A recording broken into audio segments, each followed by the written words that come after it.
What's going on, good people of the world? It's your boy Ace Anderson, artist, plant eater, truth speaker, and I'm back for another week of dissecting religion. Yes, ladies and gentlemen. For the last several weeks, you've been joining me to dive into these biblical stories because I think that there's something to them. I think there's something to them. Whether or not you want to believe all of the hocus pocus of the Bible, there's something to these stories, and I think it's really important that we take a real close look at what this story is telling us. So, the Bible is a very interesting book because it's written by everybody and it's written by nobody. And as you've been learning here with me, that is the definition of God, right? Everyone and no one. It is,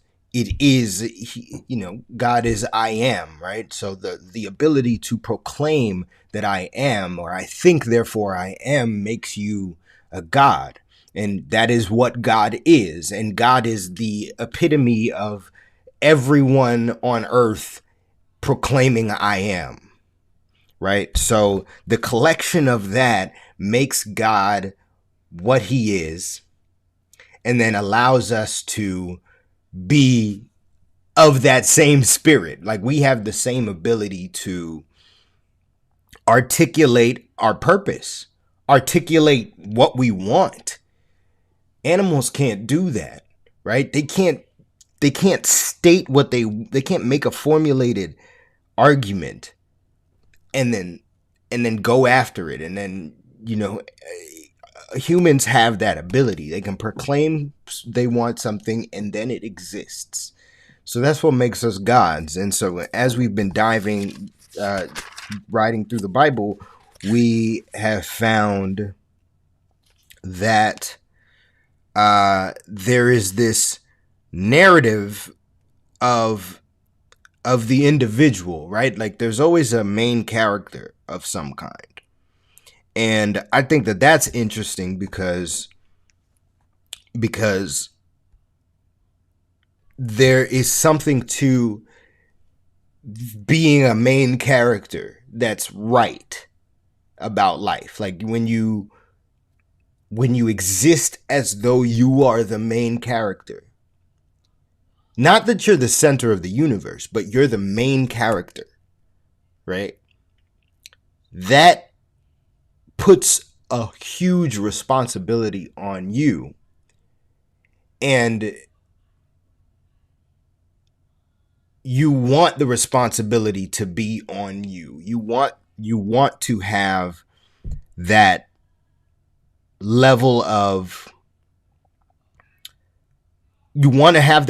responsibility. Otherwise, you're irresponsible.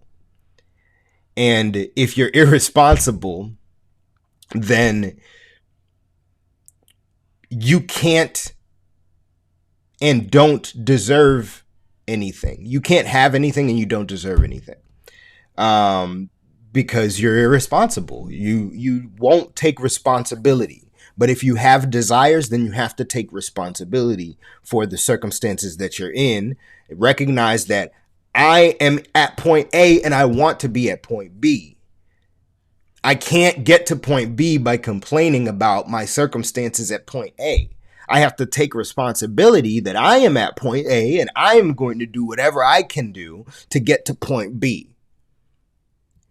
And that's what life is about. So your ability to proclaim your existence makes you a main character. It gives you a load of responsibility to say, I am this, I want this, and I'm going to get this, right? That makes you, first of all, you need intention in order to get anywhere, right? So that is a load of intention that you're putting on something. But once you say it, now you have to do it. Once you speak those words, now you gotta do it. Because if you don't, you're going to be judged and you're not going to survive the judgment, right? The punishment will be more than you can bear, which is what we learn from Cain, right? Cain decides that he's going to go and talk to his brother. And while he's angry, he's talking to his brother while he's angry. And so he doesn't realize that when he's angry, he might do some things that he's not so proud of. And then when consciousness comes back, he's going to hide. But you can't hide from consciousness because it's in your mind. It's everywhere. That's why God is everywhere, right? Your conscience is within you. God is within you.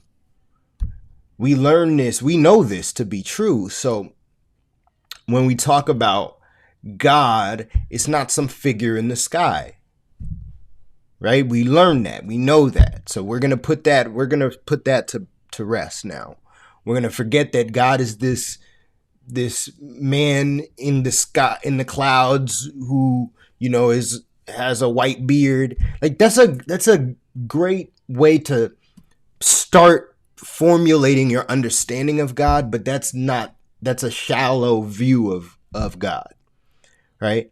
But that was the foundational way that we needed to understand what God meant. So when you're thinking about God as the Father, right? God, the great Father, the man in the sky, how did that come to be? How did that even start?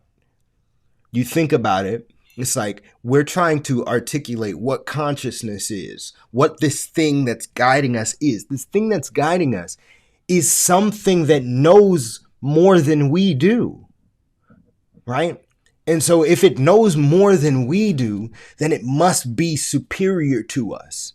And if it's superior to us, then it may as well be a God.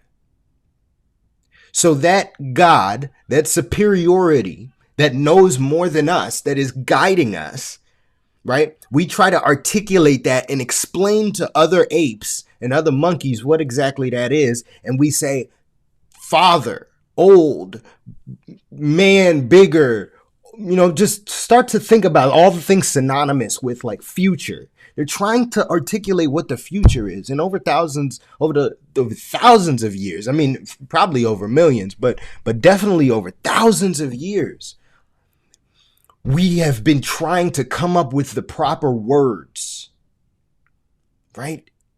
We've been finishing Adam's original task. And that's so beautiful to think about. We've been finishing our great, great, great, great grandfather, Adam.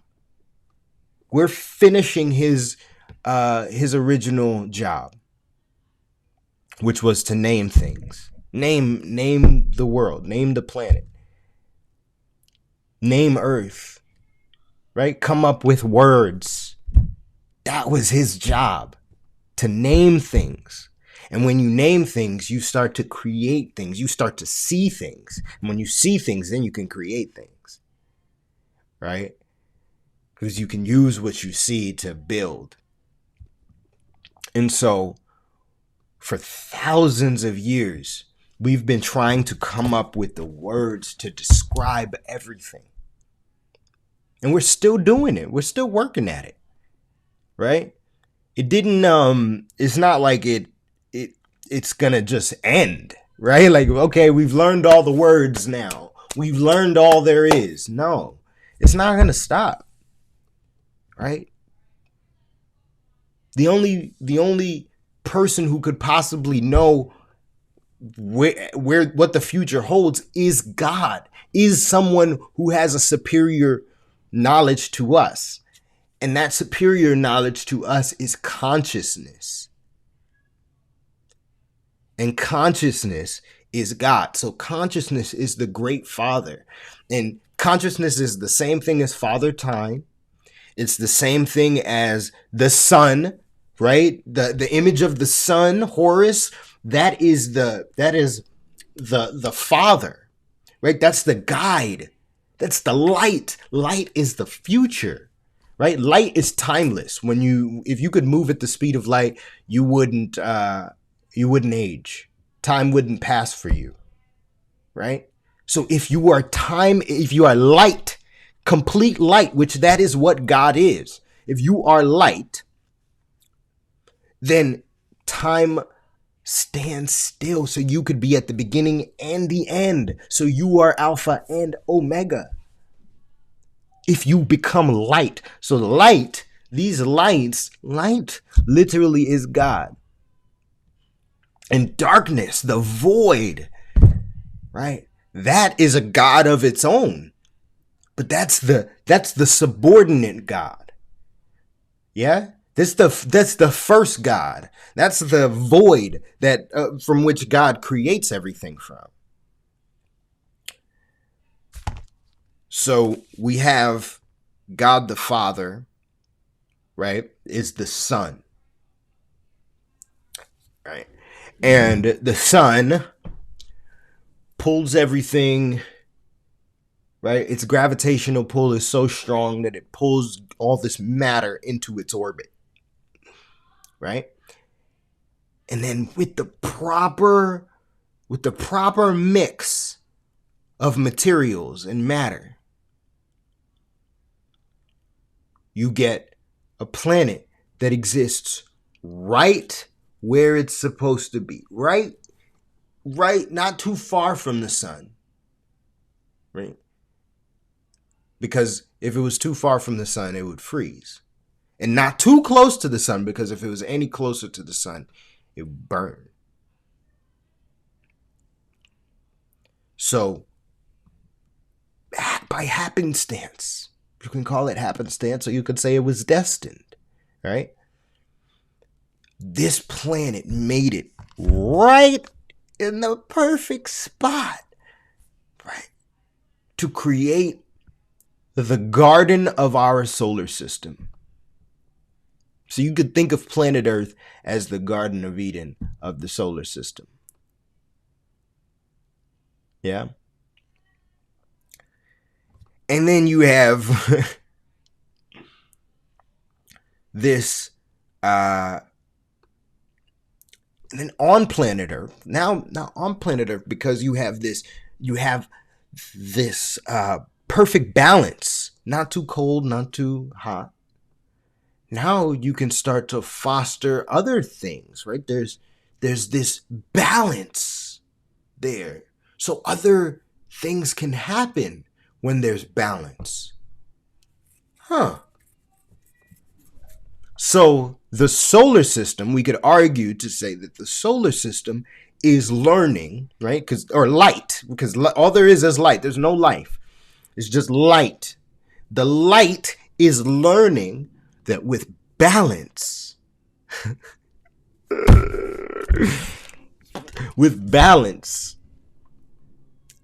you can create life. Complete balance. So light creates life through the balance of the garden of the solar system. Yeah. The light, the sun, creates life because of the balance of Mother Earth's garden of the solar system. So you have what we know to be Mother Nature, which is almost this spirit. It's the laws. It's the Holy Spirit, if you will. These laws of nature, this balance, mates with Father Time, light, to create balance, create order, to create life from the chaos, right? And the chaos is the void. The chaos is the darkness. There was nothing. But it was these laws, these nothing sort of had to be kind of whipped into shape through order, right? And the order is the light. The light is something. The void is nothing. And the mating of the nothing and the something makes life. So we need perfect balance in order to successfully unlock the secrets to life. And the entire Bible, from the beginning to the end, tells you how to create balance in your life, because that's what life is about. Balance. We're not aiming for happiness. We're aiming at peace. We want peace, because once you get peace, then you can be happy.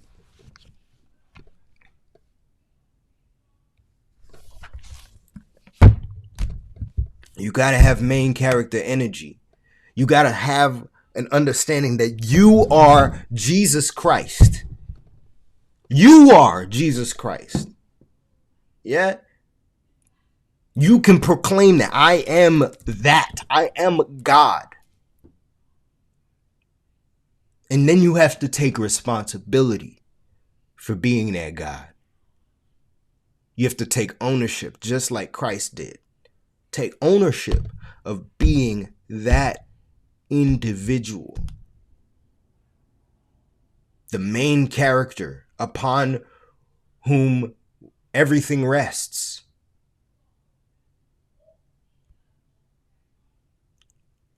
You got to have main character energy. Right? Unless you, otherwise you crash and burn. Main character energy. You create balance in your life, and you can find everything you desire. So that's what this entire story is about. How do we create balance in our lives? How do we tell our story properly? This book being written by everybody and nobody is so powerful because everyone needs to have a hand in it. And everybody does have a hand in it, which makes the stories real. That makes the stories perfect, in a sense. You can learn everything you need to know about how to handle the chaos and order of life properly through this story, because these are the greatest stories ever told. Why do you think we keep finding that other religions have similar stories to the Bible?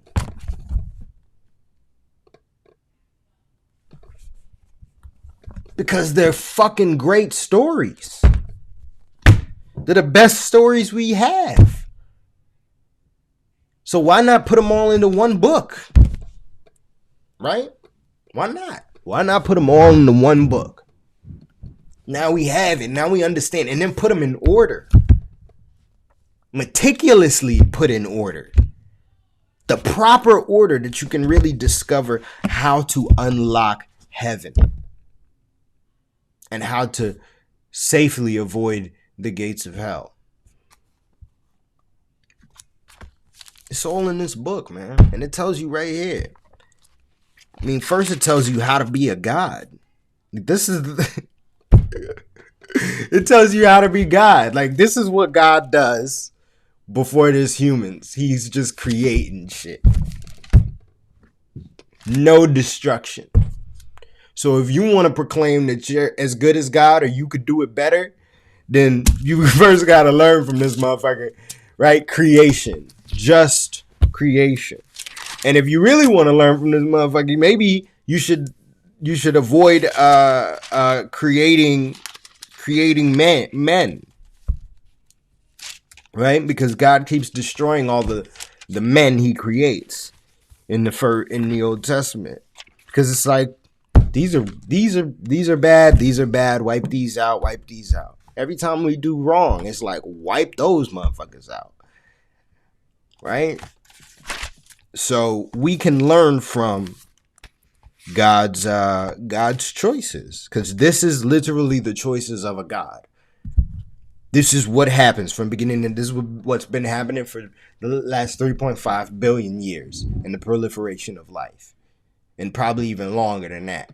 Shit, we can't even say, since the Big Bang. This is how life has been moving forward. This is how you attain the abilities of a God. In the beginning, God created the heavens and the earth. You create balance. That's the first thing God creates, right? And you being a God, having the ability to create, that's the first thing you should be creating. You create your heaven and you create your earth. You create your world, right? What is your world? Then you break it up. You don't do it all in one day. You split it up into your life. And then you rest at the end of it. Then you look at all that you've created and you chill and you say, like, yeah, now I deserve to rest.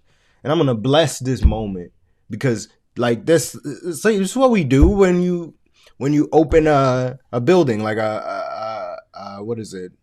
Like a new architect, some new architecture. I don't have words right now, but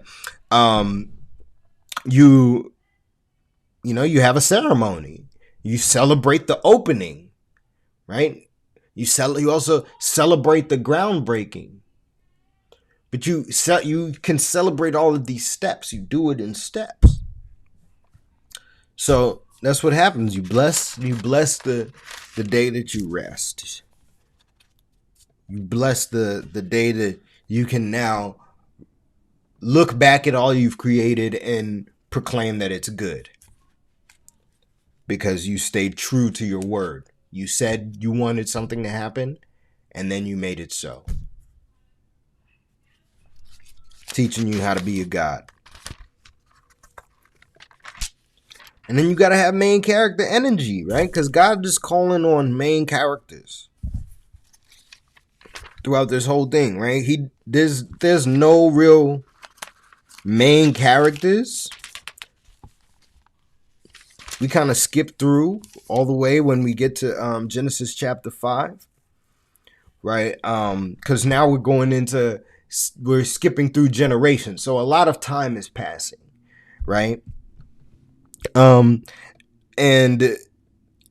we're telling a story of humanity, right? We're trying to get it all into perspective. Like, okay, so there was the original story is that man and woman should leave and cleave, right? They should leave their families, cleave to their husband and wives, leave their mothers and fathers, so that they can cleave to their husbands and wives. And then you name things, right? You have your job is to tend to the world around you that has been built by God, and God is the society. God is everybody. So then you have to attend to the world that you have. You attend to the world that you have been given. Then you and the way the story goes is that you'll be in paradise, and then you'll be exiled from paradise at some point, because you'll discover something that you shouldn't have, or you'll do something that you shouldn't do, because you're bound to sin. Right? It's in your genes. You're going to sin. You're going to do wrong. You're going to fuck up, and you're going to pay for it.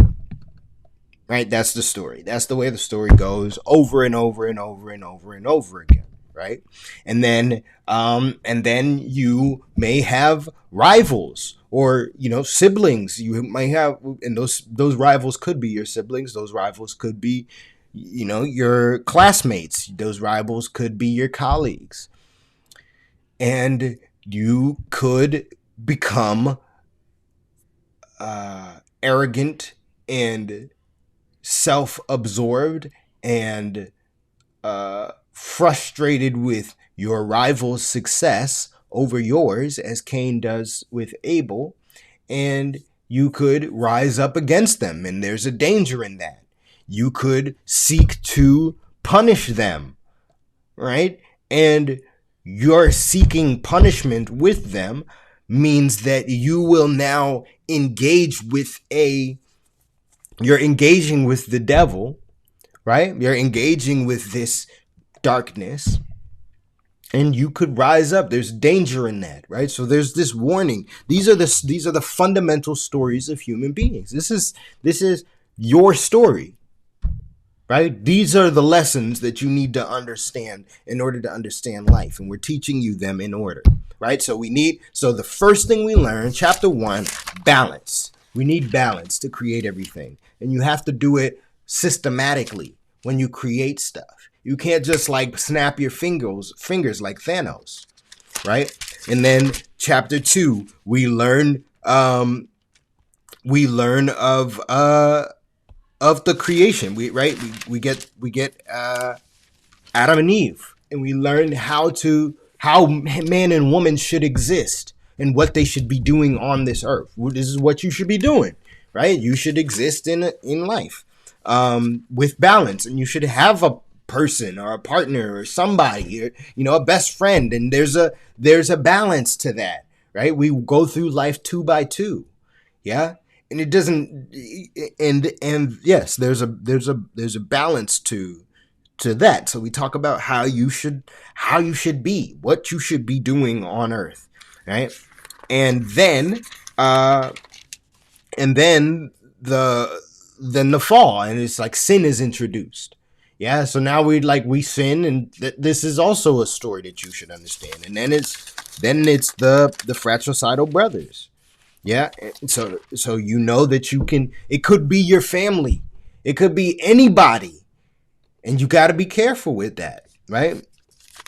And then in chapter 5, we go into learning how time progresses, right? So people are fathering other nations, and then we're trying to articulate how all these tribes came to be, and it goes something like this. Maybe this isn't 100% historically accurate, right? But the story goes something like there were, several people were fathered, and then obviously that had to have happened, right? There had to be other nations and other tribes, and people had to descend. We had to descend from something and somehow. So that's what Genesis chapter 5 is all about. But it's also connecting the relationship between Adam and Noah. And there's something about that I find really interesting, because I think that, like I said in a couple weeks ago, that I don't believe that Adam is the first man. I believe that Adam is God's first man. And we know that God is consciousness. So I believe that Adam is the first conscious man. I think he's the first one to understand that there is something in my mind that's communicating to something else. I'm not just me. There's some other force. And I think that God, I think that is a descendant, right? And we are all descendants of that man, right? So you can, that is our ancient ancestor, the first conscious man. And I think that's the story that we're trying to tell here, right? There's a lineage that follows. That's why it's so important that Noah is related to Adam. Yeah, because Adam and Noah are both conscious.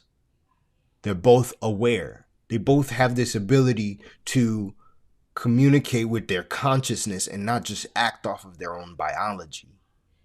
Yeah. Because the ones that act off of their own biology, especially in these times, those are savages, barbarians, kill you, rape you. Doesn't matter. They're not thinking. Yeah. So God's chosen people are those who think, those who are conscious, those who wrestle with God. That's what Israel means, those who wrestle with God. So the fact that you are able to think, argue, wrestle with ideas. You're not just gonna, oh, I'm hungry, I want this. No, you can stop and say, no, what do I really want?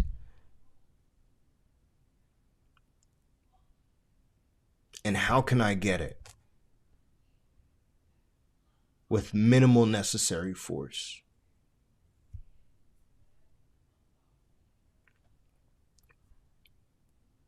So God's chosen people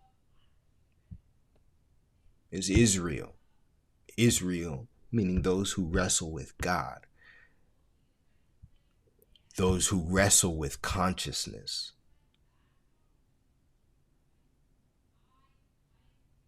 Those who wrestle with ideas.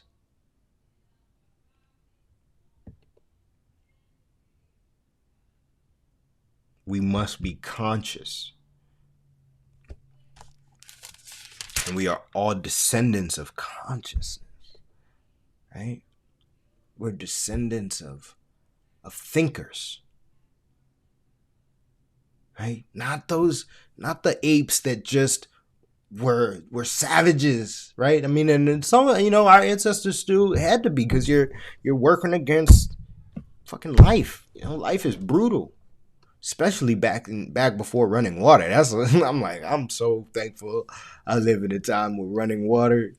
Oh my God. Thank you, Lord. I'm so thankful that I don't have to live in any other time than now. But yeah, man, life was brutal.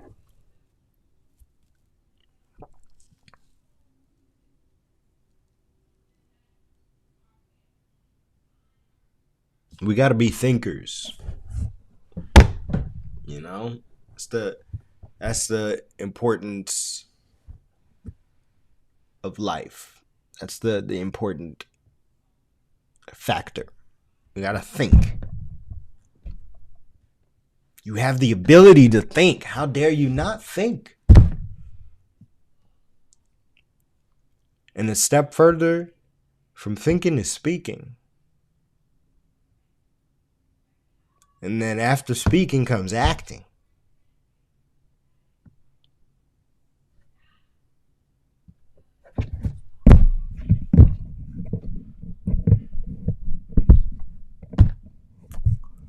A lot of people speak things and then they don't act. Talk the talk, but don't walk the walk.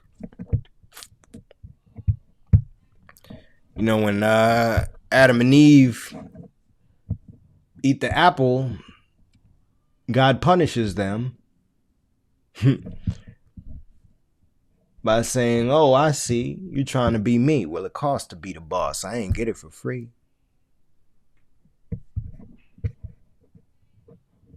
You have to pay for your ability to be a God. That's why life sucks, man. Because we wanted to be gods. And God wanted to be God. And God experienced the same thing, right? So God is all of us. So we always that's another thing that we got to remember too, man. God is literally all of us. So when we suffer, God is suffering. Because this whole plan is for God to manifest himself. Because that's what consciousness is. Consciousness is your future self trying to manifest itself in the present moment. So God is always trying to manifest himself. Always. I want to be here. I want to exist. I want to live. I want to be. I want to exist. I want to come. I want to be here. Yeah, I want to come again. And we can't do that if we're not focused. We can't do that if we're aimless, if we're not focused on that future. And God is the future, man. And so if you want to be stuck in the past, if you want to be looking in different directions, or you want to, subscribe to death, go for it. But you will not end up in the Holy Land. You will not end up with peace in your life. Now, you could repent. You could actually repent, actually apologize for the things that you've done to the people that you've done it to.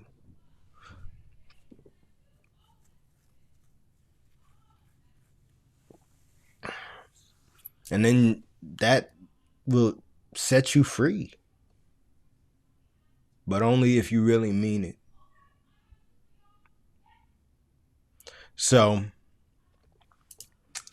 consciousness.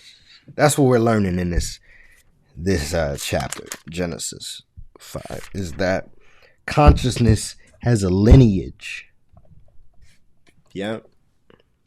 There is a lineage for the thinkers, and that's really important. We all are descendants of that, of those thinkers. And those are the people that shall inherit the earth, the thinkers.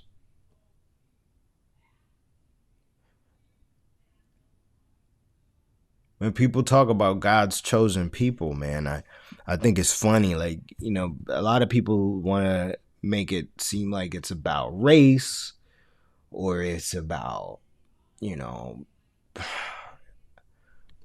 certain group of people. It's just so funny to me, because I'm like, y'all are missing the forest for the trees, man. So hard. Because that's not at all what it's about. It's about being thinkers.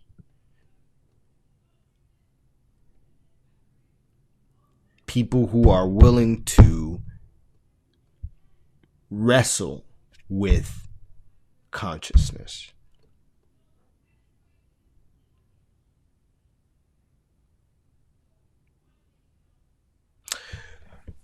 Ladies and gentlemen, this has been a fantastic Dissecting Religion, going through, talking about consciousness, talking about the balance, talking about what all of these stories mean. And we are going to just keep diving through the Bible as we jump into chapter 6. And chapter 6 is about the increasing corruption on earth. And what we'll find in chapter 6 is that we learn a little bit more about Noah than we did learn about Cain or Abel or even Adam himself. And what's cool about that is that consciousness is becoming more unique and is becoming more of an individual. And as it leads up, you'll see that the main character energy moves towards more and more specific, and we get more detailed as the main characters get chosen throughout the Bible, sequentially, all the way up until we get to Christ, who is the most detailed story in life that we have in the Bible, right? So I think that that's so cool and so powerful, because that says that consciousness is learning, consciousness is developing, right? The God that is talking to these main characters in the Bible is getting more specific about what needs need to be met. And I think that is so cool, because that's life. That's how life is, man. Like, it gets more specific. You get more difficult tasks to accomplish. And like, the final task, the final boss is death itself. And that's why Jesus is faced with that, because it's the best guy. He's the best guy, and he faces the worst circumstances. And that's such a, I mean, it's a wicked story, but it's so poetically beautiful. And so yeah, I'm excited to keep diving in and seeing how we get more specific, and hierarchically, how we look at the lessons of the Bible, right? Because we learn how important speech is, how important balance is, how we learn how important family is. We learn how important being having a